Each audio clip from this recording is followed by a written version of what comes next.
This video is about the 5 things I learned from painting the Scions of the Flame for Warhammer Warcry Catacombs.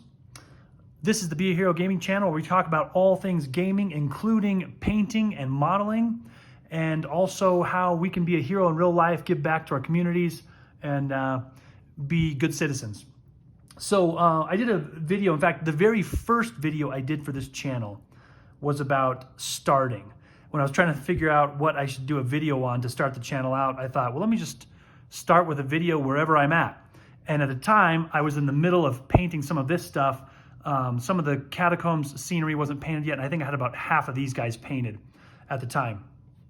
And I want to reiterate that again, that it's important where if you're kind of stuck somewhere and you're not sure where to begin, whether it's in your life or with games, just start somewhere, just begin and get moving, and you'll find yourself making progress and learning things as you make mistakes and correct them, and you'll find yourself making progress in your life and in your games.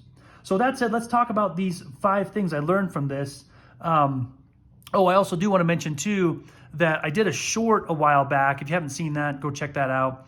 That talks about my pile of shame. I have a gigantic pile of boxed Warhammer sets and some other games with miniatures that I have not painted. I've opened them up and looked at the sprues and put them back in the box. So I'm kind of on a mission here to get these completed so that my pile of shame can be reduced. So maybe you can join me in that goal. If you have a big pile of stuff, say, hey, I'm gonna get some of this stuff painted so we can get it onto the battlefield and actually play the game.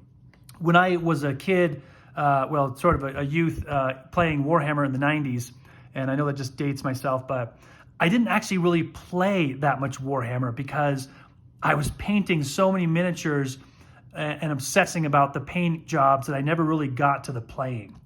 Well, here I am 20 some years later, and now I really want to play the game. And so I want to get this stuff on the table and play. So hopefully you can find these tips helpful, and you can use that to get your games to the table and get yourself playing. So tip number 1 is painting fire. You can see here that, and again, these aren't really tips, they're just kind of things I learned. They might be things I'm still not good at. But painting fire. The first one of these models I painted was this guy here, and I think I got his fire a little too red. I wasn't really sure on how to do that. I just knew I was gonna use yellow and orange and red. And so those are the colors that I used on this guy. And it looks okay.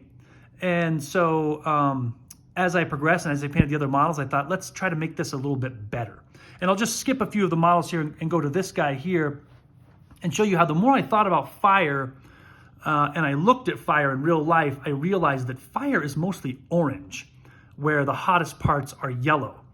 And so the way I did this, the future models here, let me hold this up a little bit closer so you can see it there, is that I painted it all yellow, and then I slowly mixed orange with the yellow to make a little bit darker on the tips and the edges, trying to leave the inside parts still yellow.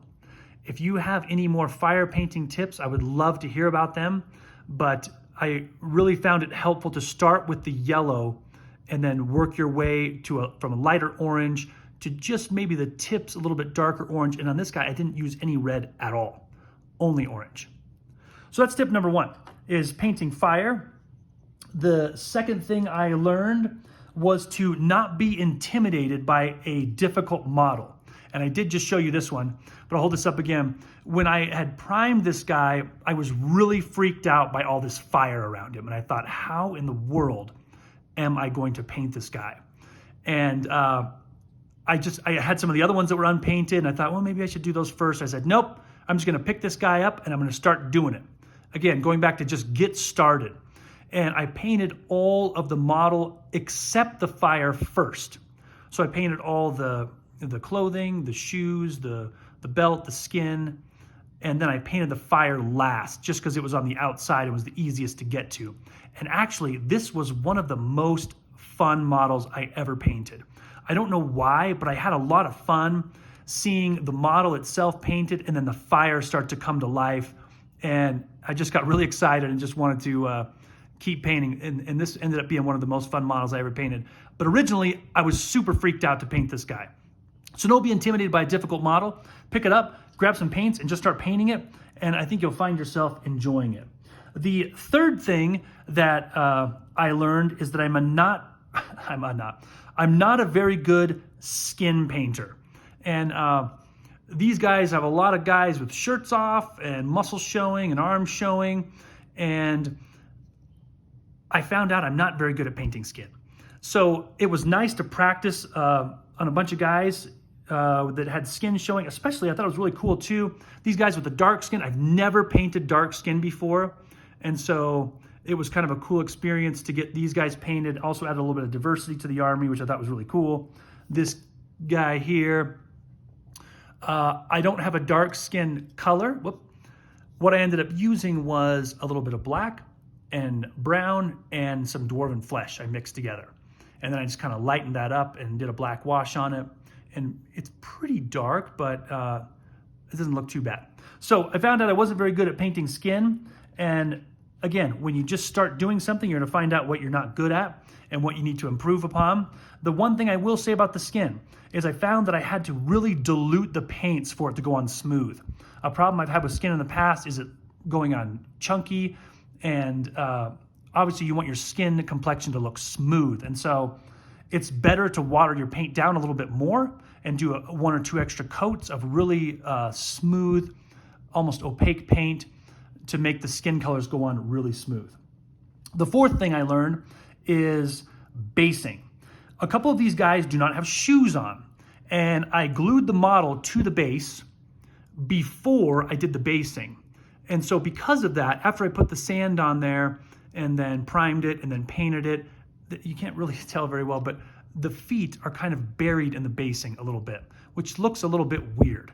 So maybe I would suggest to myself and to others, do the basing first and then glue the model on top of the basing and then prime it and paint it. And that way your model is sitting up on top of the basing rather than their feet being kind of buried down inside. You can maybe see a little bit there. Her toes are kind of down inside the basing, so it looks a little bit goofy. But I think far away in the battlefield, it won't make a big deal. But just something I learned there with the basing. And the final, fifth thing I learned is you might be wondering why these Tainted Grail figures are back here. Well, I did a video on these a little bit ago about the Sundrop painting on them, which I thought turned out really good. Let me just show you this again. If you haven't seen that video, you can go back and check it out. But it turned out pretty good. And I thought, you know what? Those look pretty good just being one color. And I thought, what about if I just did 2 or 3 colors, like maybe painted the weapons or some of the clothing or the face or something. Maybe that would make them look even better. And I had 2 of these models left that I hadn't painted yet. And the thing that inspired me was, if you want to get your models to the table quickly, do you need to paint every single little tiny detail a different color? And so let me take this guy for example. I decided on this guy that I was just going to paint everything on his belt brown. And not only did I do that, but his shin guards here and his shoulder pad is also the exact same color. And normally I would try to do those maybe a different color of brown, maybe make this a darker brown and this a lighter brown, and just to kind of mix it up and make a little bit more variation. But I painted it all brown, and if you'll notice here, this guy is really 4 colors. You have the blue sash here, his red cloak he's wearing, some black and brown. And those are really the 4 colors that this guy is. And then I kind of went afterwards and picked out a couple of details, the little rivets on his armor there, his little spikes up here, and on the front, these little emblems on his cloak there. But I found this guy way faster to paint. And really, if he's far away sitting on the battlefield, it doesn't look too bad to use in your game, even though I didn't use very many colors on it. This was the first one I painted that I talked about earlier with the fire, and I just kind of painstakingly went through and tried to pick out every single detail. You'll notice his shin guards are a different color than his shoulder pads, and I tried to make every single little detail stand out, and this guy took a long time to paint. He's a little bit bigger too, but he took a long time to paint, and same with this guy over here. You know, I made his little pouch, a green pouch that he carries his gold or whatever's in there. and his belt a different color. And again, tried to get all these, this guy's not very many colors either, but the point is if you have a guy like this where you've got a lot of stuff on his belt, maybe you don't need to paint everything a different color. Maybe you can just make it all one color if you just want to get this guy out on the battlefield. So let me know if you've tried something like that in the past and that's worked for you, but I found that to be really helpful to just pick a couple of different colors and make those look really good, and let's get this guy out to play with. So super excited to have these guys complete, and this will be the first time next time we play that all the models will be painted. And so it's a little bit weird when you're playing with half of them painted and half of them not. It's still an enjoyable game, but I think it's going to be more fun with all the models painted. So I hope you find those things helpful that I learned. Again, with painting fire or anything else you're not very good at, you're going to find yourself getting better the more you do it. Don't be intimidated by a difficult model. Just pick it up, pour some paint out, and start painting it, and see how things go. You might be surprised that it might turn out to be one of your favorite models that you've painted. Skin color, water your paints down a little bit so the skin goes on really smooth. Make sure you do your basing before you glue the model to the base, just so they're standing up above the basing and not buried down inside of it. And then details. Do you need to paint every single detail? I'll show you this here. Maybe I didn't need to go so crazy on this and paint all of these a different color, or the shields. Maybe it would have looked just as good if I just painted it all metal. I don't know. Another example are some of these doors that I want to show to you. This door here, painting these skulls took forever to get around the skulls and not get down to the brown part and keep the white and the brown separate. It took so long to paint those. In fact, so long that when I painted this door, I thought, I am not going to paint all of those skulls. That is going to take forever. And does this one look a little bit better? Sure, it looks a little bit better with the white skulls on there. But this one, when you set it down on the game board and you're going through a doorway, you're not really going to care. As long as there's some paint on it and some dry brush and a little shading, it looks okay. I hope you found those things that I learned helpful. If there's anything that you learned you'd like to share, I'd love to hear your comments if you want to post them down on the video. If you haven't seen my pile of shame short yet, go check that out. I'm going to try to work through all that stuff and post videos as I paint all that stuff up. And also the very first video I posted, just get started. If you guys have a challenge in your life or a difficulty or a problem you're trying to work your way through, just take the first step. Just get started, and you'll find yourself making progress. You'll find yourself learning. And once that problem's out of the way, you can move on to the next thing. I hope you guys are being heroes out there. I hope you're seeing that level symbol on the channel and you're wondering about what level you are in life and trying to level up and be a hero. You guys take care. Thanks.